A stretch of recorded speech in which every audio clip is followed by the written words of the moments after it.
Patuloy pa rin ang komunikasyon ng Barda Love Team ni Barbie Fortesa at David Licauco. Sa eksklusibong panayam ng Pep.page Philippine Entertainment Portal kay David noong March 27, 2025, sinabi niyang kamakailan lamang ay nagkasama sila sa isang awarding ceremony. Inusisa rin ng Pep si David tungkol sa pag-asam ng kanilang fans na matuloy sa totohanan ang kanilang love team, lalo na parehong single ngayon sina David at Barbie. January 2, 2025, inanunsyo ni Barbie ang hiwalayan nila ng dating nobyong si Jack Roberto. January 3, 2025 naman nang malaman ng netizen na wala na rin karelasyon si David.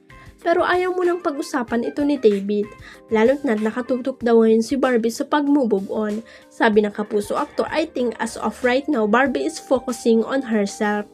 Kasi kakabreak lang niya, ngayon nagja-jogging na siya, nagwo-workout, nagbabasa ng libro, living life freely. Hinayaan muna raw niya ang kapareha na makamove on sa hiwalayan nila ng ex-boyfriend nito. Dagdag pa niya, gayon naman yata kapag kakabreak mo lang, kakasingle mo lang, you will try your best talaga to heal yourself, to heal all the baggages from the past relationship. So let's give her that. 30 years old na ngayon si David, siya pa yung marrying type. Oo naman, syempre, diretsong deklarasyon ni David. Ilang taon mo lang ngayon makikita niya ang sarili na mag-aasawa. Sagot niya, 5, 6 years from now. Ano ba ang isang ideal girl para sa kanya? Ano niya, self-passionate, self-aware, in touch with life. Yung parang what I mean ng self-aware is, for example, nangyari ito. Dahil ito, kumbaga hindi siya mindless living life. She knows what she's doing. That's the most important thing to me. And so I'm gonna take care of her understanding. Kasalukuyang pinopromote ni David ang pinagbibida niyang pelikulang Sama ng Mga Makasalanan mula sa GMA Picture. Ang satirically comedy film ay ipalalabas sa mga sinihan simula April 19. Labis ang pasasalamat ni Ashley Ortega na naging daan si Kuya sa pagsali niya bilang isa sa mga housemate sa Pinoy Big Brother Celebrity Collab Edition upang magkaroon siya muli ng komunikasyon sa kanyang ina na 3 taon na niyang hindi nakakausap dahil sa pagkakaroon nila ng hiduwaan. Sa kanyang guesting sa GMA show na unang hirit, sinabi ni Ashley na ilang araw pa lamang ang nakakaraan mula nang matanggap niya ang liham ng ina kaya sariwa pa sa kanya ang emosyon.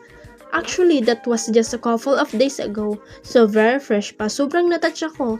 And hindi ko talaga in-expect na magkakaroon ako ng handwritten letter from my mom. Masayang sabi ni Ashley.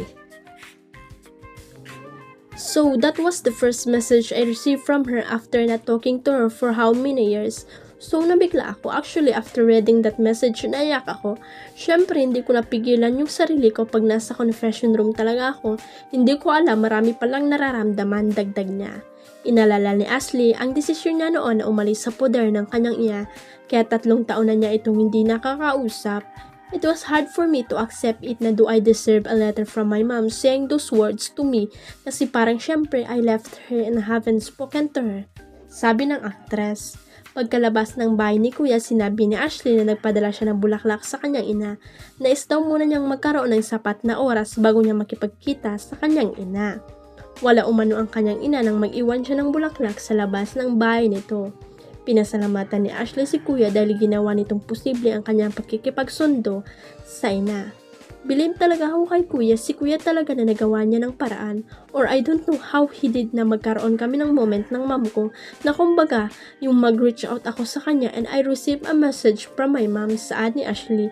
That's something that I feel like nobody can ever do it for me, dagdag niya. Huwag kalimutang i-click ang subscribe button at i-ring ang notification bell para sa latest at legit chika updates.